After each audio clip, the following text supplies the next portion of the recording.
मैं पूछना ही चाहूँगा शमशाद साहब कि ये मुज़ाकरात का सिलसिला ईरान और अमेरिका का दोबारा शुरू हो सकता है, या अभी दोनों एक जोर लगाएंगे और उसके बाद फिर टेबल पे बैठ जाएंगे? ये मुमकिन है या नहीं है? क्योंकि जितने कॉन्फ्लिक्ट हमने देखे हैं, जितनी वर्ल्ड वॉर्स देखी हैं, बैकडोर डिप्लोमेसी तो चलती रहती है, window of diplomacy is always open. So ये इन दिस पर्टिकुलर केस आप समझते हैं कि जल्द अज जल्द को फिर दोबारा मुज़ाकरात शुरू हो जाएंगे या नहीं? मेरा नहीं था जल्द अज जल्द। पहले जो आपने ऑब्जर्वेशन दी है, मैं उस आपसे बिल्कुल आपकी तायद करता हूँ कि ये सिर्फ हमास नहीं, पूरे अरब ममालिक को दरअसल कभी भी इसराइल की ताकत का अंदाजा नहीं हुआ था। इनफैक्ट जब बाल्फोर डिक्लेरेशन हुआ था और इसराइल की रियलिटी इम्पोज कर दी गई थी यूनाइटेड नेशंस में 1947 में, तो अरबों ने वो रियासत नहीं एक्सेप्ट की और इसराइल पे चढ़ाई कर दी, और चढ़ाई की और ऐसी बुरी मार खाई कि जो इसराइल जितना इलाका था उससे दुगना इलाका इसराइल को नया मिल गया था अरबों का। और फिर हर जंग जो अरबों ने लड़ी, उसके बाद फिर 56 की जंग लड़ी, वो भी नासर ने शुरू की थी। इस तरह फिर 67 की जंग, फिर 673 की जंग।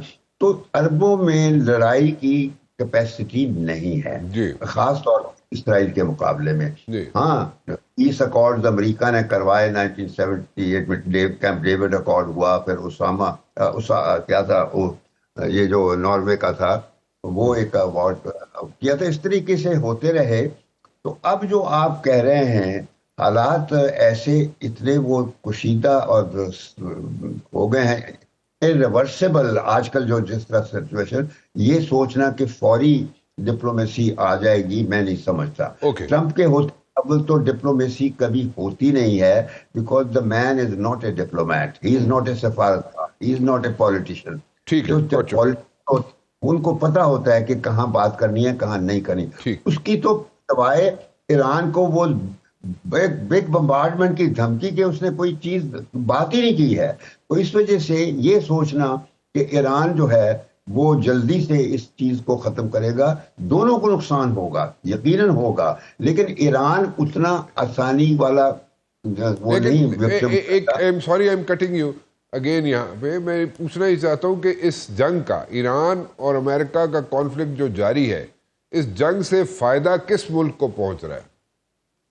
दोनों को नुकसान पहुंच रहा है, लेकिन ईरान ने कम से कम तीसरा मुल्क भी तो हो सकता है कोई, शमशाद साहब, कोई तीसरा मुल्क। वो तो है ही, असल तो वही है खिलाड़ी। Spoiler, the real spoiler is Israel. वो है खिलाड़ी जो फायदा उठा रहा है, यही तो बात है। मगर बात ये है कि ईरान, सर इजराइल कैसे, उसको फायदा कैसे होगा शमशाद साहब? जबकि देखे ना, अगर कोल्ड वॉर इरा में अगर हम शमशाद साहब चले जाएं, उसका एग्जाम्पल सामने रखें, तो Soviet union got sucked into Afghanistan और वो फाइनेंशियली ब्लीड करना शुरू हो गया, एंड अल्टीमेटली उसकी डिसइंटीग्रेशन होगी। तो in this particular case also क्या वही स्ट्रेटजी यहाँ पे अप्लाई की जा रही है? अगर वो स्ट्रेटजी अप्लाई की जा रही है अमेरिका पे, तो वो तो उसका इजराइल को तो कोई फायदा नहीं होगा। देखिए, इजराइल को फायदा की बात नहीं, इजराइल का तो फायदा इस बात में है कि ये जंग खत्म ना हो, बस। क्योंकि वो चाहता है कि ईरान को बिल्कुल खत्म करना है और कोई भी इसकी प्रॉक्सी बाकी ना रहे। ठीक है, अब देखना ये है कि इसराइल की ये ख्वाहिश पूरी ईरान करने देगा, ये देखना है। अब तक तो जो इंडिकेशंस हैं वो ये हैं कि ईरान को आसानी से खत्म नहीं किया जा सकता। अच्छा, वेरी क्विकली एक शमशाद साहब मैं क्वेश्चन करना चाहूंगा, व्हाट आर द पॉसिबिलिटीज कि कल को हमें पता चले, कल को हमें कोई खबर आए कि जनाब अमेरिकन फोर्सेस और इजरायली फोर्सेस जॉइंटली एक जॉइंट फोर्स बन गई है? ऐसा हो सकता है, ऐसी पॉसिबिलिटी है इन द फ्यूचर? बहुत अच्छी बात की आपने, मैं बता दूं ना, that is the reality. It is going to happen, it is already happened basically. America की जो आर्मी है, सेंटकॉम वगैरह, ये और इजरायली फौज एक चीज है। मैं बता दूं आपको, ये बिल्कुल एक चीज, यानी एक कमोडिटी हो गए हैं और ये मिलकर लड़ रहे हैं। यही तो बात की बात यह है कि ईरान ने दोनों को चने चबवाए हैं और अभी भी सरेंडर नहीं करने का कोई साइन नहीं उसका है। तो इस वजह से ये जरूर है कि ये तो एक इनके टैक्टिकल अप्रोच है ना ये ट्रंप का, कि ट्रंप जो एक वाहिद प्रेसिडेंट है जिसने आकर अमेरिका का जो असल सुपर पावर स्टेटस था वो बिल्कुल फेंक दिया है। He has destroyed it. अब America is no longer the super power that it was. और अब इसराइल जो है वो है असल अमेरिका के फैसले कर रहा है। ठीक। और जो फौज जो अमेरिका की है वो इस वक्त इसराइली फौज के साथ मिलकर हर काम कर रही है। ठीक। तो ये हकीकत है जिससे कोई इनकार नहीं कर सकता।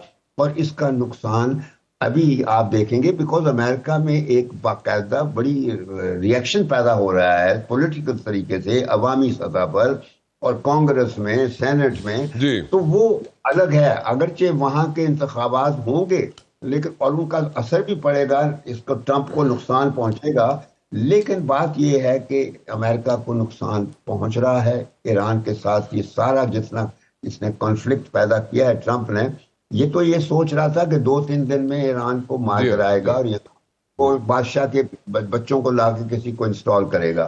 तो वो कहीं आसार नजर नहीं आते। ठीक है, लेकिन शमशाद साहब जो बात मैंने की उसको आप इंडोर्स कर रहे हैं कि कल को अमेरिकन फोर्सेस और इजरायली फोर्सेस मिल सकती हैं। मिल से मुराद मतलब कि ये नहीं वो बात ठीक है, they are fighting together. I am coming up with a different approach. मेरी अप्रोच में डिफरेंट है, क्वेश्चन डिफरेंट है कि भाई दोनों मिलकर एक ही फोर्स बन सकते हैं। बिल्कुल वो है जी, बिल्कुल ठीक है, बिल्कुल ठीक है।